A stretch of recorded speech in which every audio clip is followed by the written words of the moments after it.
Le Fonds de garantie automobile est un acteur clé dans l'accompagnement des victimes d'accidents corporels de la circulation en Côte d'Ivoire, notamment en cas de délit de fuite ou d'absence d'assurance. Depuis sa création en 2009, cet organisme joue un rôle social essentiel, renforcé par des réformes récentes, notamment la prise en charge systématique des frais médicaux des accidentés dans les centres hospitaliers publics. Aujourd'hui, nous recevons M. Maïsan Kofi Noël. Il est le directeur général du Fonds de garantie automobile pour mieux comprendre les missions, les réalisations et les défis de cette institution. Bienvenue, M. Maïsan. Merci, madame. Alors, on va commencer par la définition ou on va dire le rôle du Fonds de garantie automobile. Merci. Je voudrais, au nom de M. le ministre des Finances et du Budget, vous dire merci. Merci de l'opportunité que vous offrez au Fonds de garantie automobile de venir expliquer les missions qui sont dans le mécanisme de prise en charge des victimes corporelles d'accidents de la voie publique.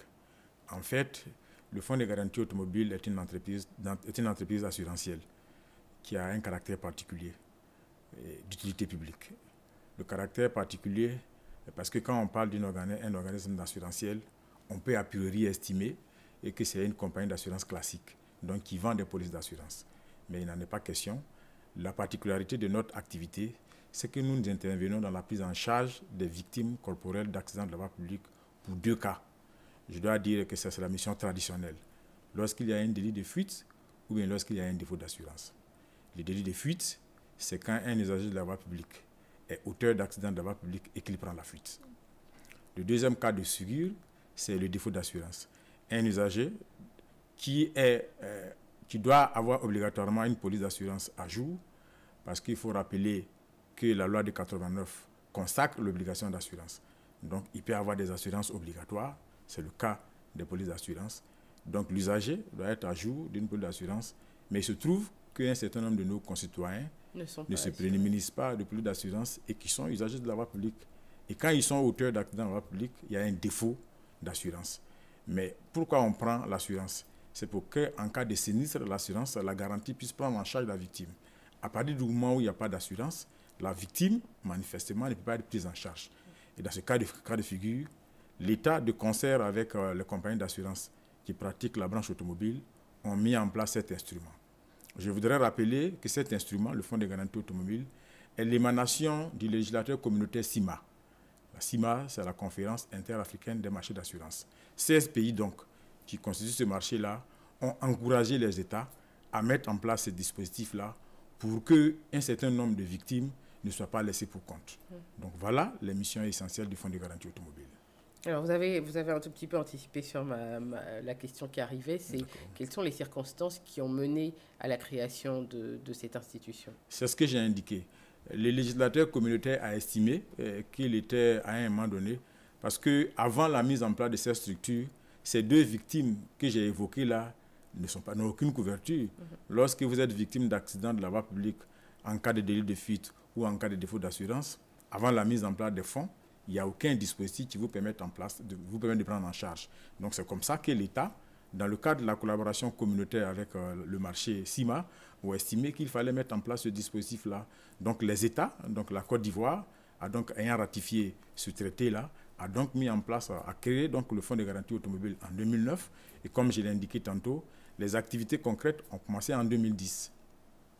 Alors, comment fonctionne concrètement l'indemnisation des victimes en cas de délit de fuite ou en cas de défaut d'assurance ? D'abord, l'indemnisation est à la fin du dispositif.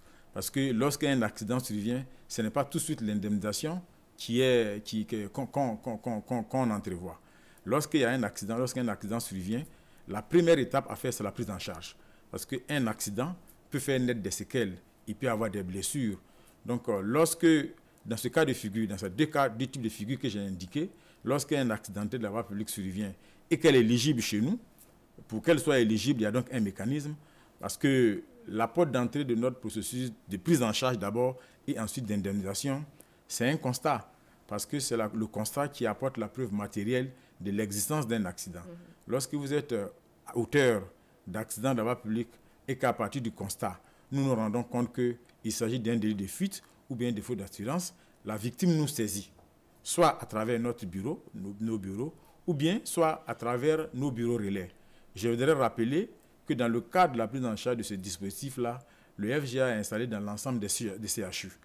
Et donc, nous sommes installés dans les CHU, mais également, nous avions 14 bureaux qui sont sur l'étendue du territoire.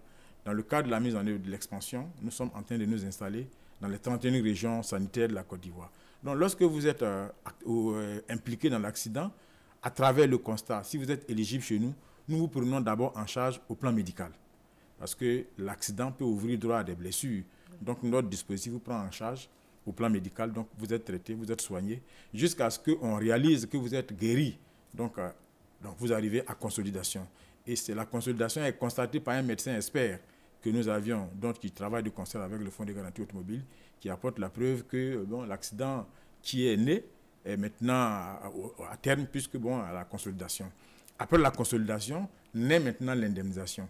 L'indemnisation, ce sont les séquelles nées de l'accident, mais qui peuvent perdurer dans le temps. Donc, on prend en charge sur la base d'un barème dont nous disposons, parce que le décret qui crée le Fonds de garantie automobile a mis en place un dispositif qui permet, dans le cadre de l'indemnisation, donc un barème à partir duquel vous êtes indemnisé. Donc, la première porte d'entrée, c'est le constat qui apporte la preuve de l'existence de l'accident.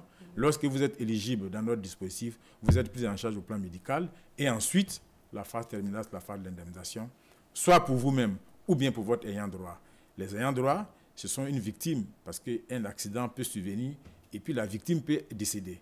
Après ça, mais les victimes, les ayants droit, donc les pères et mères, ou bien en tout cas les personnes qui sont les ayants droit de la victime, peuvent entrevoir, peuvent faire le recours à la compagnie, donc au FGA, pour que la famille puisse être indemnisée. Mais ça également, c'est aligné, c'est un barème qui est établi à travers notre décret de création. Très bien. Alors, quelle est la contribution du Fonds de garantie automobile dans l'axe 7 de la stratégie nationale de la sécurité routière relatif à la prise en charge post-accident? Je dois dire que vous avez vu que les activités du Fonds de garantie ont été... il y a eu une étendue de leur mission. Mais cette étendue-là vient de la stratégie nationale de la sécurité routière. Mais quel est l'historique même de la SN, de la stratégie nationale de la sécurité routière? Il est parti du constat de la recrudescence des accidentés de la voie publique dans notre pays. Et le gouvernement a estimé qu'il fallait trouver des mesures pour réguler cette situation. C'est comme ça qu'est née la stratégie nationale de la sécurité routière qui est pilotée par le ministère des Transports. On s'est rendu compte et toutes les actions qui ont été menées, ce sont d'abord des actions de sensibilisation, de formation au code de la route, mais également on a vu tout ce qui a été déployé comme action de communication, de sensibilisation, de formation pour faire en sorte que l'accident ne survienne pas. Donc, il y a eu la vidéo-verbalisation. Tous ces instruments-là, l'objectif, c'est que l'accident ne survienne pas. Mais on est d'accord que quelle que soit la sensibilisation, quelle que soit la formation qui va être faite, l'accident toujours arrive à survenir.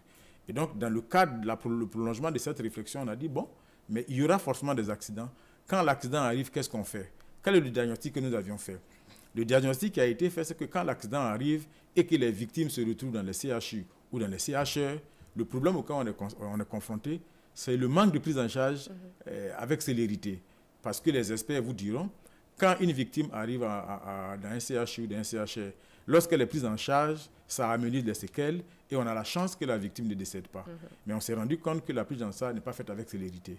Donc, dans le cadre de ce mécanisme-là, on a donc dit que c'est vrai, on va mettre toutes les dispositions pour ne pas que l'accident arrive, pour faire la sensibilisation, la formation des usagers. Le deuxième point, si l'accident arrive, il faut qu'on mette en place un dispositif de célérité, de prise en charge des victimes, pour qu'on s'assure que non seulement les séquelles nées des accidents ne vont pas s'aggraver, mais également que les victimes ont la chance de vivre. Donc voilà comment intervient l'axe 7, sur lequel on a estimé que dans le cadre de notre activité, le Fonds de garantie automobile, qui prenait déjà en charge 2 typologies de victimes, donc on a estimé qu'il fallait rallonger sa mission pour que lorsque maintenant, à travers la loi, à travers le décret, lorsque les victimes arrivent au CHU, que systématiquement, le Fonds de garantie automobile, au regard de notre présence sur l'ensemble du territoire, dans les centres de santé régionaux, départementaux ou universitaires, que nous puissions intervenir pour prendre dans un premier temps la victime.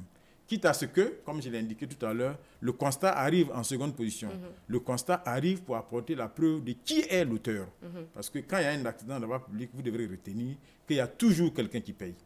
S'il s'agit d'un accident de la voie publique, de délit de fuite ou de défaut d'assurance, ces victimes-là sont éligibles chez nous. S'il s'agit d'une voiture qui est assurée, naturellement, c'est la compagnie d'assurance qui prend en charge la victime. S'il s'agit d'une voiture de l'État, ce que je voudrais rappeler, l'État étant son propre assureur, la prise en charge est faite par l'agence judiciaire de l'État. Et le dernier maillon, ce sont les voitures qui viennent de l'Interland, du Burkina, du Mali, qui commercent, qui viennent en Côte d'Ivoire. Ces voitures-là peuvent être impliquées dans un accident de la voie publique. À ce niveau-là aussi, une voiture qui vient du Burkina, qui a pris sa police d'assurance au Burkina, naturellement, s'il n'y a pas de compensation, il n'y a pas de dispositif qui existe, mais sa compagnie d'assurance ne peut pas assurer sa garantie ici. Dans le cadre de la réglementation communautaire, ils ont mis en place un mécanisme dans lequel le bureau de la carte CEDEAO, on trouve ce bureau-là en Côte d'Ivoire, on trouve ce bureau-là au Sénégal, on trouve ce bureau-là au Mali, au Bénin. Par rapport à ça, il y a une compensation. Quand il y a un accident de la voie publique qui implique ce type de voiture, le bureau ivoirien de la carte CEDEAO intervient dans le cadre des mécanismes qu'on a mis en place pour prendre en charge ces victimes. Donc vous voyez, il y a 4 payeurs.